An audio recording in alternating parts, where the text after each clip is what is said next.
Hello, my name is Hannah Dannecker from the Better Together group of companies. I am so excited to talk to you today. Welcome to another episode of WTFC Summer Sessions. Hello, hello, hello. Thank you for coming back for another one.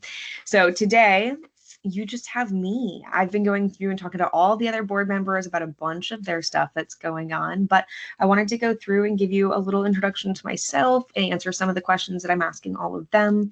And hopefully I'll be able to give you a little bit of information that's valuable, or you'll enjoy this at the very least. So my name is Hannah Dannecker. You might know me as Hannah McDonald. I got married just about 2 years ago now, which is insane. But my father, Dave McDonald, is in the industry and much more well known. And so if you're trying to place that and you're like, it's on the tip of my tongue, that might be where it comes from. So I come from the Better Together group. We are a staffing and consulting firm. We have also now payroll, which is newer, but very exciting for us.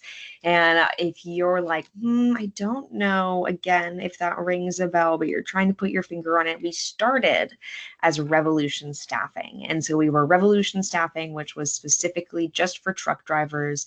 We were staffed specifically just for drivers. And then everybody was like, hey, well, we've got these forklift people, we've got these other roles, we have these additional needs. And so then we had Help Unlimited, which does just labor. And then we've got essential staffing, which does office personnel and permanent placements. And so got a couple different things going on in there you might be trying to place, but that is kind of where I come from. I am also an author and a public speaker.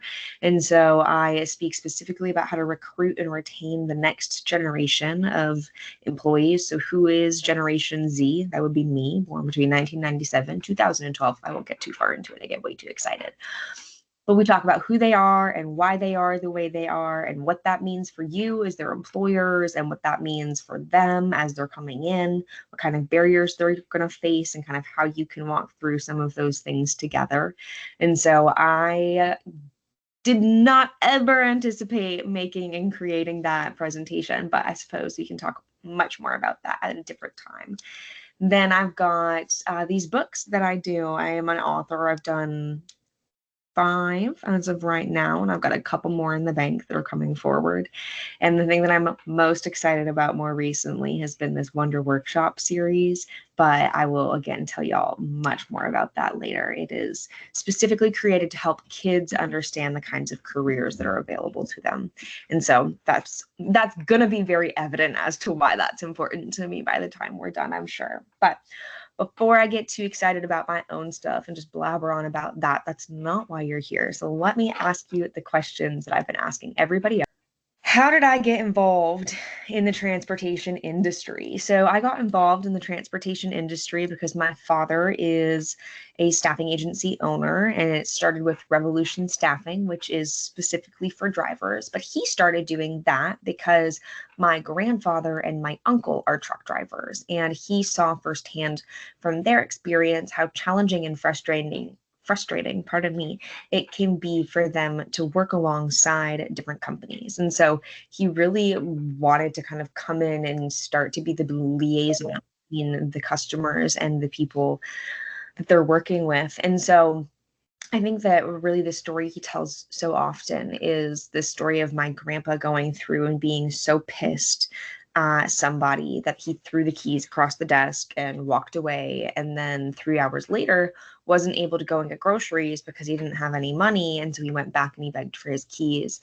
And so he was like, I just want to be able to be the person that can catch the keys in the middle, because I know that not everybody has the capacity to necessarily have that conversation with full clear logic in the heat of the moment. But he's like, but I am very good at talking to drivers and talking to customers, and I can really help them find the middle that they need, to really have like a collaborative relationship. And so that was the origin of Revolution Staffing and why he kind of came into the industry. And then of course his major thing has always been we feed families one shift at a time, which goes back to that story.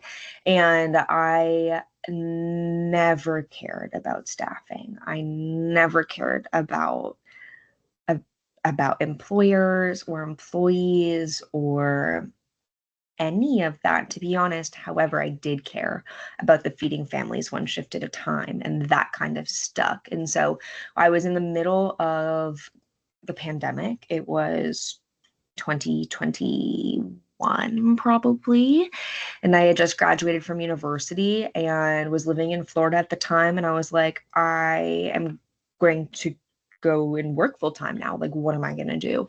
And I really wanted to be a teacher because I was a substitute teacher originally when I was in university, and I loved it. I worked with kids who were 4 to 18. Like, I was nine.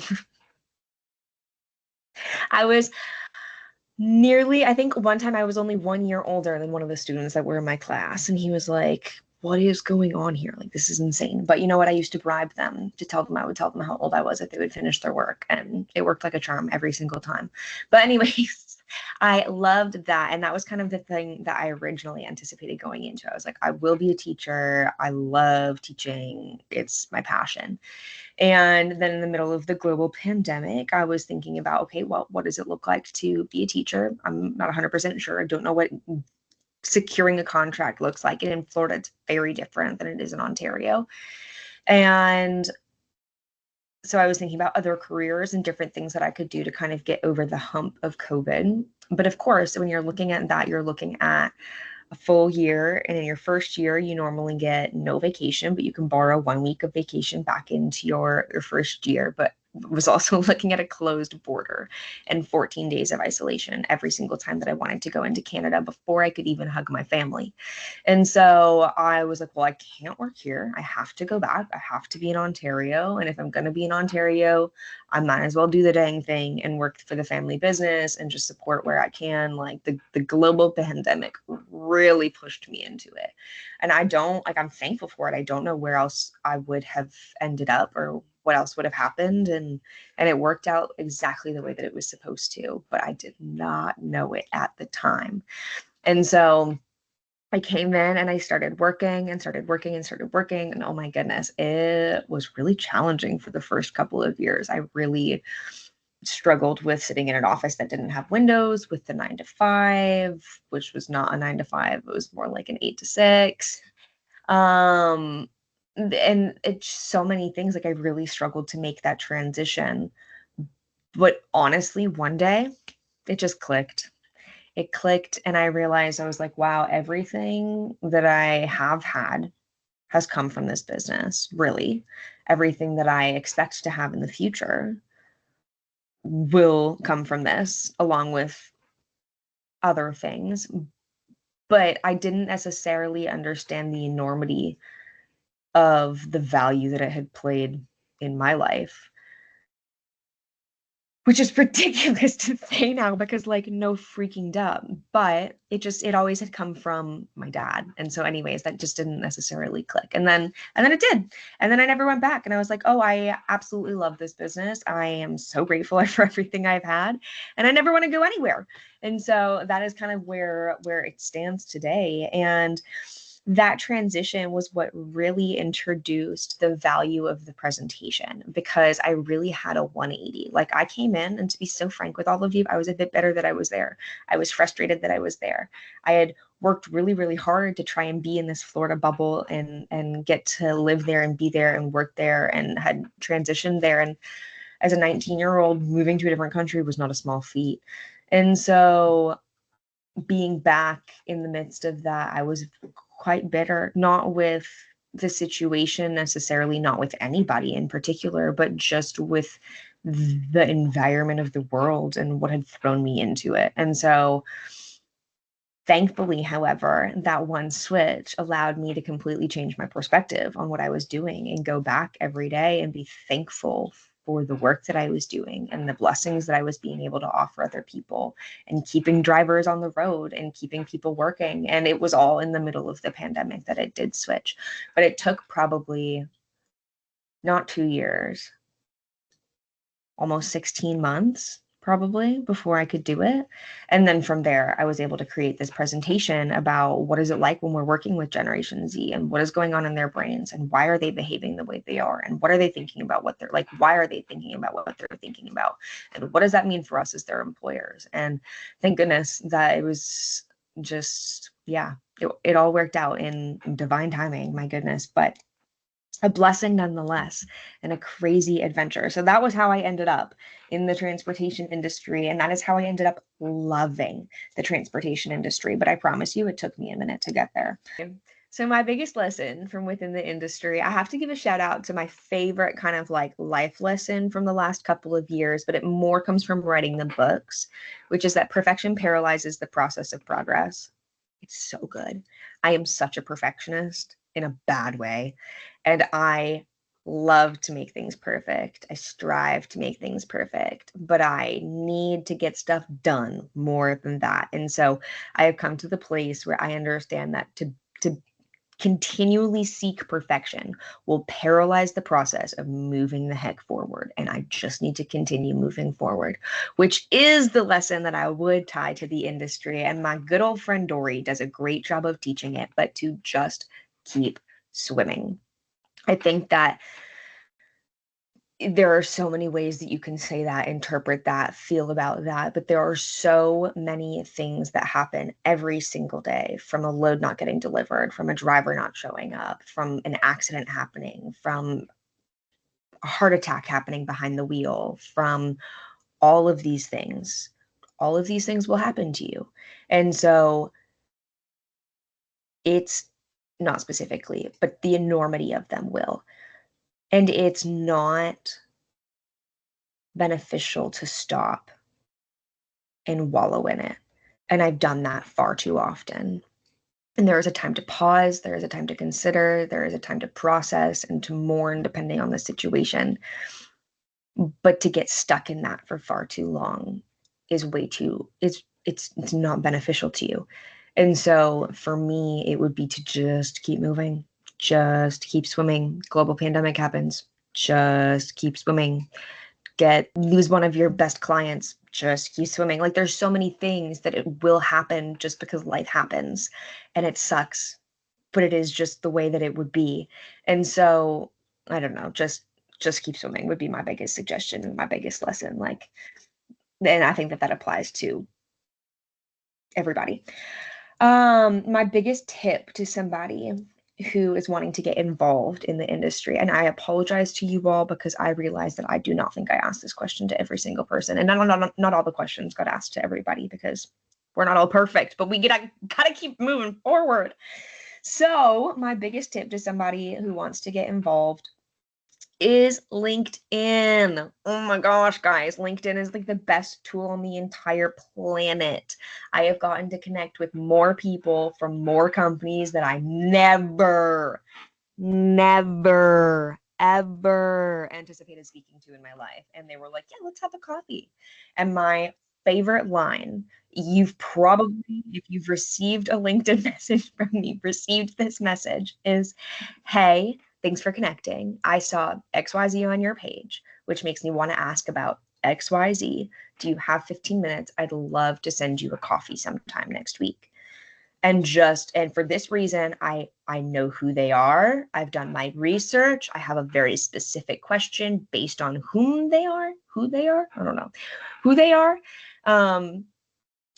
Keep it short, 15 minutes, and offer something in return. And this is my formula to success. I have spoken to, let's name drop people outside of the industry so that it doesn't matter. Nickelodeon, Celsius, Warner Brothers, Disney, crazy people. Your girl likes to have crazy ideas. I've got insane concepts floating through my brain all the time. And LinkedIn allows me to ask the questions that help me either choose to execute on them or not execute on them. Like, I promise you, it's worth doing. Okay, anyways, biggest suggestion. Get LinkedIn, connect with people, ask them those questions. And let me tell you, I have sent that message, I want to say hundreds, probably thousands of times without exaggeration. And only one person, one human has been like, yeah, I'll take that coffee. I would love that coffee. And she even said, you don't need to send it to me. Like, don't worry about it. But she gave me her order. And so I sent it to her. But she's the only person who's ever actually been like, yes, here's my order. Here's my address. That's it. So if you're like, I can't send out hundreds of thousands of coffees, you don't need to. They will typically just be like, oh, you're good. I've got a coffee, but I'm happy to talk to you. People love other humans. This is what people forget. People love other humans. People love to help other humans, as long as you're not asking for something ridiculous. And normally I'm just asking for information. I'm just asking to be like, hey, I have this idea. I'd love to bounce it off of you. Am I being insane? Do you think this would be good? What would you suggest? And like met the most amazing people. So do it. Ask. If you want to ask me, I'd love to meet with any one of you. 15 minutes and a coffee is my favorite thing on the planet. Now we got Jackie. Jackie's the best. I literally just connected with her on LinkedIn and was like, you seem like a cool person. I'd love to talk to you for 15 minutes. And she was like, girl, same. And then the whole thing snowballed. So do it.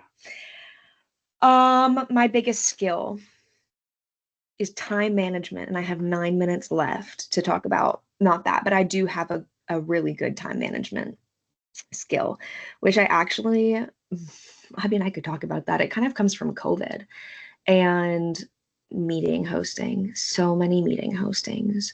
But frankly, starting not being the meeting hoster and having meetings run way too long and just being frustrated by the process, and then being the person who is in charge of meetings and just being so hyper aware of the time.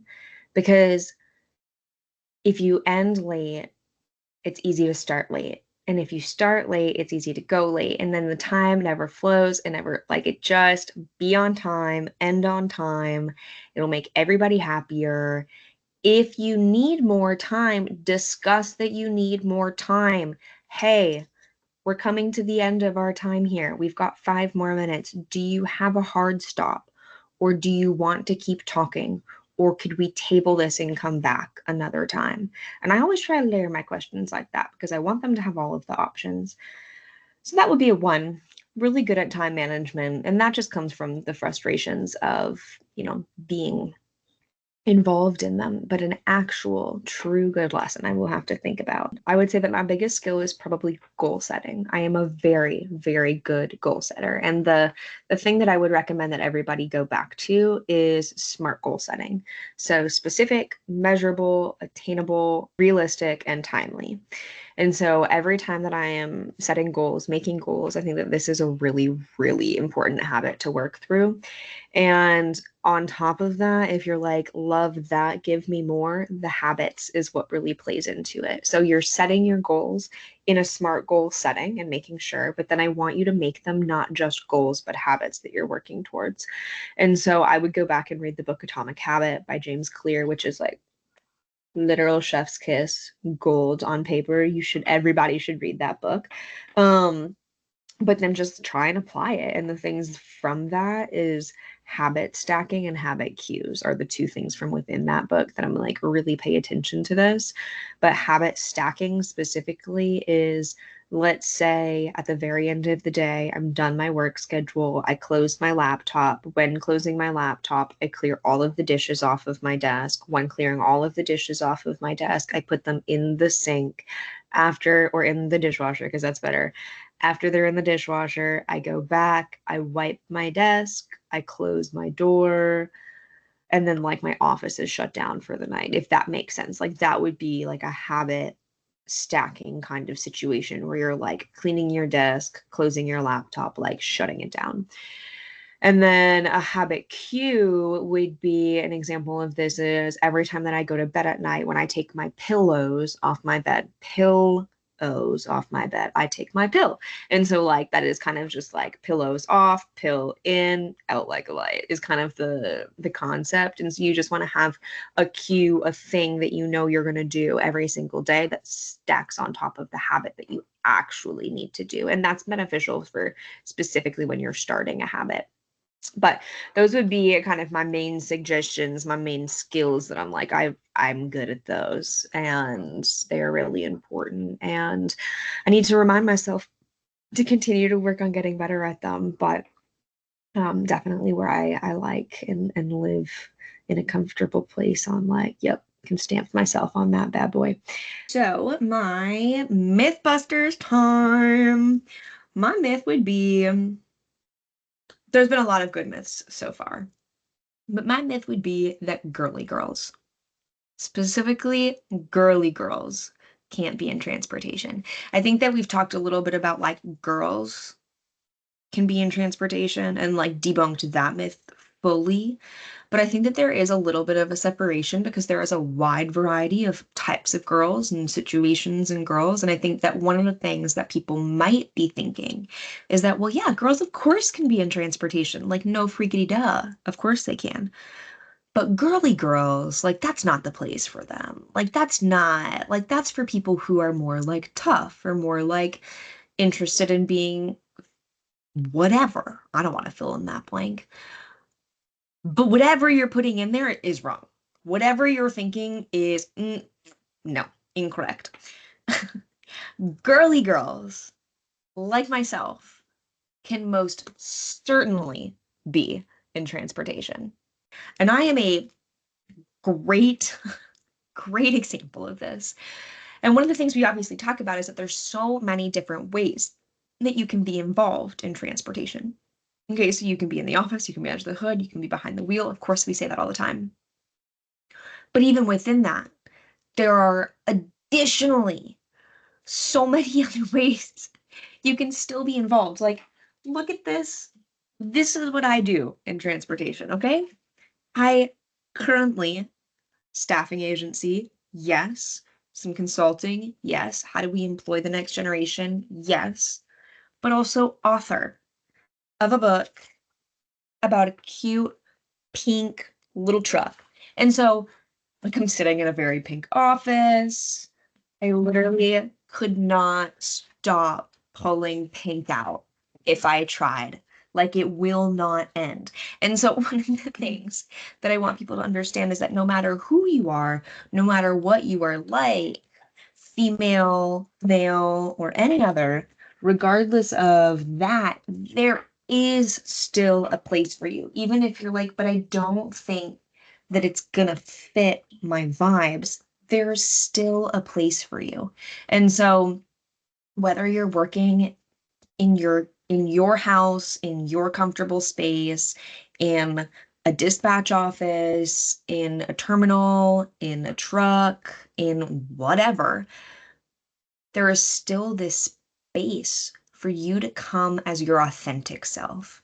And I think that's what people miss a lot, is that they think that when they're coming into this industry, they have to play the part. And I most certainly fell into that trap and am struggling to climb back out of it. But there's a spot for you to come in and be your authentic self and show exactly who you want to be and exactly who you are and show up as yourself without having to fit in to the rest of what is around you. Because no matter who you are, the beauty of you is who you are. And so if you're hiding that, and this goes for any person in any industry ever, really, but if you're hiding that and you're showing up to work every single day as somebody that you're not, it's going to be exhausting. But there is a space for you. And you know what? If you show up as your authentic self and you don't feel like there's a space for you, that's a company problem. That's not an industry problem. And so I would just encourage you to look for the right fit that will love you for exactly who you are, but don't hide who you are just to feel like you have to fit in. And so anyways, paint your walls pink. It does a pretty good job of sticking it out for you. Now, my last one, my human trafficking awareness tip. I will have to get real close to the camera for this one. So I have a black eye right now. You probably can't see it anymore. It's nearly gone, which is a blessing. But I have this black eye, and I was traveling all weekend. And I woke up, it happened on Wednesday night. I woke up on Thursday morning to get on a plane and travel for 8 hours. And not one single person asked me if I was okay. And I had a big hoodie on and big sweatpants, and we're in Florida and it's August. So I was covered because I like to be comfortable because I'm a very cold person. That's why I moved to Florida. I'm very cold-blooded. Like I'm just freezing all the time. Not cold-blooded, but my blood is. Anyways, I'm cold always. And it kind of broke my heart a little bit. And then last night, I was watching different reels online, and I saw one that was a social experiment of this guy and this child who were acting out this scenario where it was a person walking, a kid walking by himself, and a person runs up behind the kid and puts his arm around him and puts his hand over his mouth and runs away into this little alley. And there was probably 10 videos of it, and one person noticed and got up and chased after them. And that broke my heart. And so I know that people say, see something, say something all the time. But I want to reiterate, as somebody who was nervous this weekend to give off that impression, I was terrified. I was not. I am fine. My dog and I collided heads. It was great. I'll tell you the story. I have this long aisle passage, whatever, in my house. He runs from one side of it to the other. And I have two dogs. Normally I stand in the middle and I bend down and I pick up a toy and I toss them either direction, you know? And this time he was running through the little archway, the little like doorway. That's what they're called. And onto the carpet. So he was getting really fast and excited and digging down. And I bent down to pick up a toy and he ran through and we just clashed. And I was fine, obviously. The combination of the black eye and the sweatsuit, again, because I'm always cold, so I wanted to be warm in the airport. I was like really nervous that people were going to think that I was being hurt or human trafficked or anything. And not one single person asked me if I was okay. I had more people than I could possibly count give me weird and dirty looks. I had more and more people than I could possibly count give me side eyes and be uncomfortable. But I did not have a single human that was like, not one that was like, hey, like in the bathroom while I was alone. Are you good? Are you okay? And even though that was what I was the most worried about happening, I'm horrified that it didn't happen. Because what do you mean a human can be walking around with a visible bruise on their face and a second questionable behavior, and not one person asked if I was okay? And I know that we are always so scared to be wrong, but be wrong. Who cares if you're wrong? If you're wrong, society is told that there's another human that cares about the people around them and wants to make sure that they're okay. Like, I would have been thrilled if people had asked me and they were wrong. Embarrassed? Sure. Uncomfortable? Sure. But more excited to bring another human into this planet, perhaps. More excited to look at the people around me and know that I'm in a safe world. More, none of that. And then that video, just to kind of like cap the whole thing off at the end. And I don't, and I can't say that it was because they were afraid to be wrong. And I can't say that it was because they were afraid to run into the dark alley, which is also a reasonable thing. But it was nothing. It was slight awareness and and moving on. And I think that as people, we need to be more comfortable with inconveniencing ourselves for the others around us that we don't know. And being wrong, like just go be wrong. Anyways, that's my 2 cents. That is my tip. Go and be wrong. And If you're wondering to yourself or thinking to yourself, no one asked you anything because it doesn't look bad, you were right. It does not look bad right now. But she was bright, purple, which was fantastic for the wedding that I was going into a couple days later. So that would be my human trafficking awareness thing, but I haven't loved ending any of these on that specific note. So I've always wrapped it back around and continued to ask a couple more questions. So I will go back and talk to you a little bit more about the book and the public speaking, because that's more fun and I've got some great information on that. So the Gen Zs, how are you bringing them into this work environment? How are you keeping them there? What do we need to know? What do we not need to know?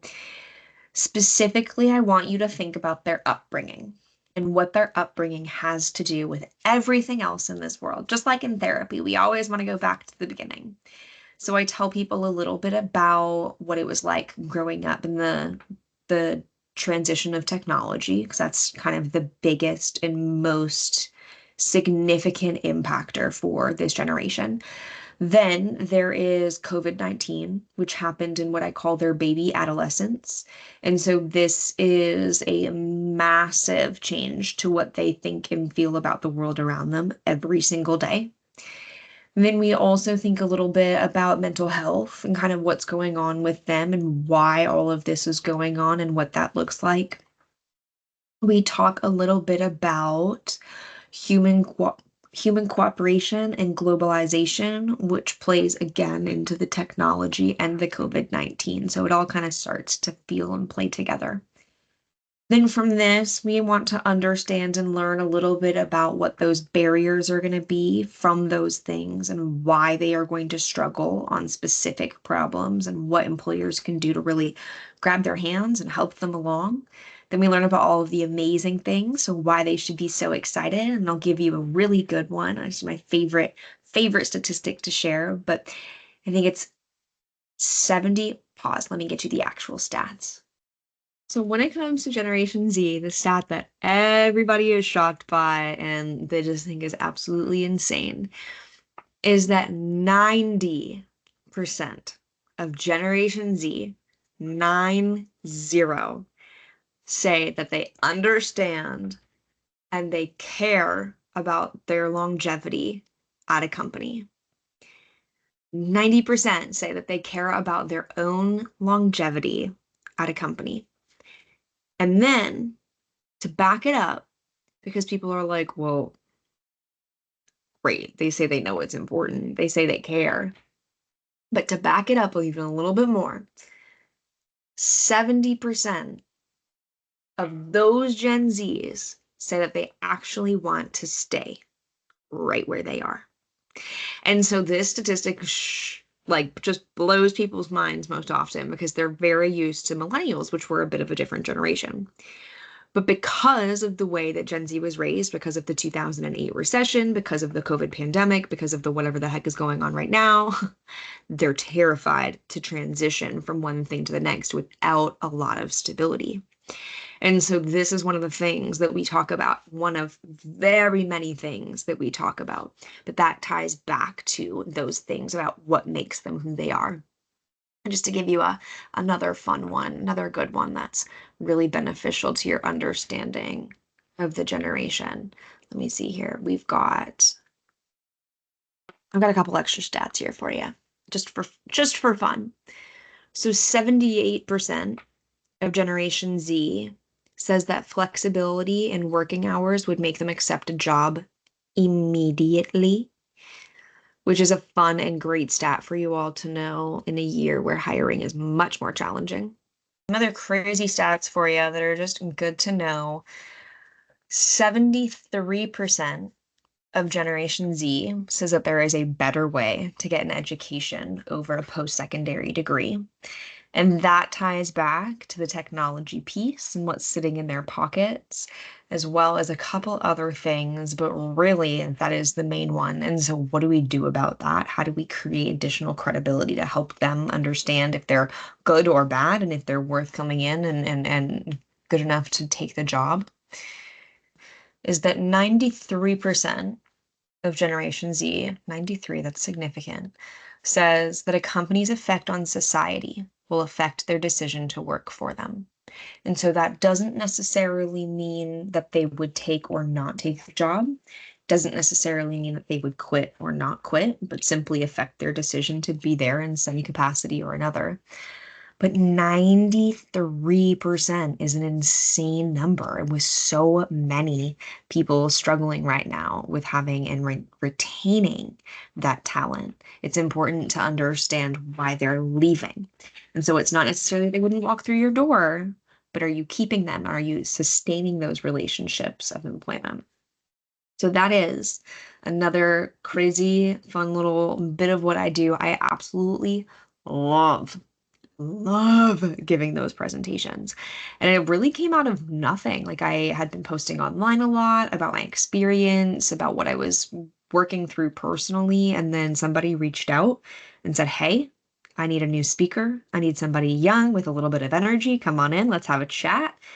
And it snowballed from there, never ever stopped. But I do that for conferences, associations, for specifically just individual companies who need help with their management teams. It comes out in a lot of different ways. But my favorite thing about it, at the very end of the day, is talking to parents who have Gen Z kids. Because connecting an employee to an employer is amazing. Do not get me wrong. Help them communicate and create, again, just sustainable relationships is amazing. But the the joy I feel, the sparkle that I see in parents' eyes when they come up to me and they're like, "Wow, you just helped me understand my kid in a way that I never would have been able to grasp before." That is the thing that gets me the most excited about those presentations. And so I absolutely love doing them. And then from that, I was asked this question all the time: how do we bring this next generation into the workforce? And I was thinking and working a lot through it. And originally, what I was talking about was specifically just truck drivers. How are we doing this? What can we do? And I came up with this idea that there should be a truck driver Barbie. And I desperately tried to talk to Mattel again through a LinkedIn work or through just LinkedIn, and it worked. And they said no. And I was like, that's fine. But I don't like complaining about stuff without having a solution for it. So that is where the book series came to be. I wanted to create a book because I'm good at writing about what it looks like to be a truck driver and how can I help kids understand what that looks like, but in a way that is fun and entertaining, but still informative to them about what that career truly is. And so that is where the Wonder Workshop series was created. But what was just as important for drivers is just as important for every other career. Because I grew up in staffing, because I've grown up going and doing site tours and walking through these insane buildings and seeing all of these amazing jobs, while still having a current peer group who is going through that transition from post grad to working life. And let me tell you, that is a hard transition, but going through it nonetheless, and honestly hating their life a little bit. I have a lot of peers who are really frustrated by the jobs that they're in right now because it's not what they always imagined it would be. It's not this picture perfect dream that they grew up expecting. And that's kind of just life without sounding horrible. Like it just we have these expectations and it's never going to be what we anticipate it's going to be. And so part of that is people who grew up going, I wanted to be a soccer player. I wanted to be a football player. I wanted to be a hockey player. I wanted to be a actor or a singer or an artist of some kind or whatever that is.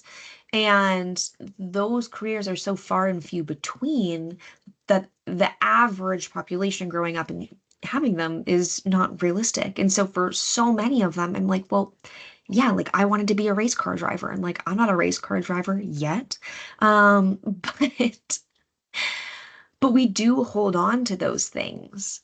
And then in combination with that, children today are making most of their decisions about what they want to do based on their parents or what they're seeing in media.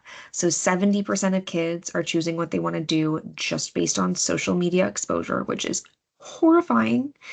And parents take 30%. So kids are 30% of children grow up doing exactly what their parents do because, of course, monkey see, monkey do. And so this became really important to me because I see all the careers, I see all the jobs, I see all of the really cool things that people could walk and work and be so happy to be in. But A, they didn't know it existed in the first place, and B, they set their expectations in a place that they shouldn't be. And so I want people to have dreams. I don't want to crush kids' dreams. That's not the goal here.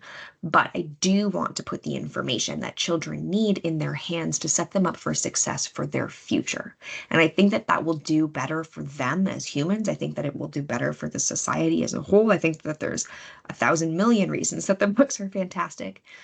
But kids are asked for the very first time, like, what do you want to do when you grow up at the average age of 5, from 4 to 7, but 5.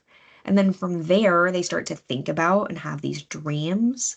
These dreams start to turn into hopes and then plans by the time that they're 10-ish.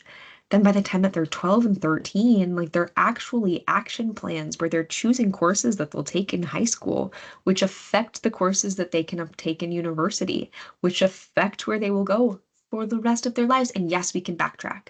And yes, we can always pivot and change and work back.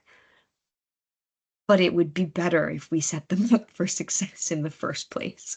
And so that is where the book came from, being a book to a series, came from being a passion project about specifically drivers to a passion project about helping set up the next generation for the success that most of us have never had. And my gosh, how wonderful would that be? I talk to people all day, every day. Like, how did you end up doing what you do? Like, how did you fall into this? And that's normally what it is. It's normally I fell right into it. And I am a proof example of that. Fell right into it. It was in front of me, and that's what happened. But if we could give them the information that they need to help educate them on the opportunities that they have for the rest of their lives while they're still creating their lives, it could be so good. So, anyways, that's what I do. That's what I'm really passionate about. I freaking love them, and I love staffing, and it's great. Don't get me wrong, but I love the books, the writing, the presentations. They're so much fun. Now, to wrap us off on a final note, I think everybody should meet Nishme. Come on in here, girl. Hey! What you guys all don't know is that Nishme has been the wonderful editor behind this series. So I have, in every single one of these episodes, had something where I've been like, Nishme needs to go, needs to be cut, needs to get out. But that means that you have listened to all of them. Do you have, I'm just gonna throw a couple random questions at you. What's the one thing about transportation that stuck out to you most? Give yourself an intro before you do that. So I'm Nishme Gier. I am a marketing intern for BTG, but they're sharing me with the WTFC. That's why I've been editing these videos. I go to Rollins, and I've been with BTG for like 2 months now for the summer, and I've really enjoyed my time here. But out of listening to all of the videos, what stuck out to me the most and what I used to always pay the most attention to was that one question about human trafficking that you ask every single like of the ladies in the board. And this one thing that someone mentioned about getting getting out of the truck in the bathroom in one stop and then going to bed in the other one without getting out. And I had never thought about that. And like realizing how not even just in the trucking industry, but like everywhere, human trafficking is a big issue. That's helpful for everyone. You know what I mean? Yeah, absolutely. Driving anywhere, doing whatever, like that's super, super important. And like people should know that. Absolutely. Is there anything specific about the industry? Would you think that you would ever work in transportation after learning a little bit about it? I don't think I would work in transportation, maybe like distribution, but not something related to it. Okay. Because I remember one of the episodes, um, I think it was Jackie. Okay. She doesn't drive, but she has like all of her licenses and everything, and she's just like in the behind of everything, and I think that's really cool. Okay. So you would work in the industry, but you would never want to drive. Yeah. Okay. That makes sense. That totally makes sense. I think that is very much still within the industry. Yeah. But I get not wanting to have your license. I want to have my license and never use it. You know, my I like mom Jackie's knows how to situation. drive trucks. That's cool. My dad also knows how to drive trucks because they like, so we work in the coffee industry, but Mhm. he's an intermediary. So, like, he buys coffee from people that have plantations and he makes it better and then sells it to exporters. So, he has to like drive trucks that have like coffee and then like the big, like, coffee beans. Are they loose? No, Or they're packaged? they're packaged, but it's like the big, like, I don't even know how you call these, but it's like a bag that's made out of, I'll show you a picture later. But Okay. yes. Okay. Um, what? Okay, Oh, it's a last. sack. It's a sack. Yes, All right. it's a They're sack. in a sack. My last question for you. What was one thing that like took you by surprise the most about transportation? What was the biggest shock? What was my biggest shock? I think how complex it is. Hmm. I feel like, trucks distribute stuff and like there's stuff in them, but after learning all the different kind of trucks and all the different like licenses you need to get. It's not like, oh, I know how to drive a truck and I have my license and like that's it. You know what I mean? Like there's so much more that goes into it that like we don't realize that's actually really important for like the whole process. Yeah, absolutely. Love that. Well, thank you for the work that you've done to work through these and edit them and help us get them out there. We appreciate it. And she will not be at the Bridging Barriers conference I won't be. this I year, won't be. but I will be. So I will see you all there. Thank you for tuning in with us for the Summer Sessions episodes, for the insanity that this was. This was so much fun. Hopefully, y'all were able to get some good information from some people. I know that I've learned a lot going through them, pulled a lot of really good resources. And of course, we will talk to you all later. Bye.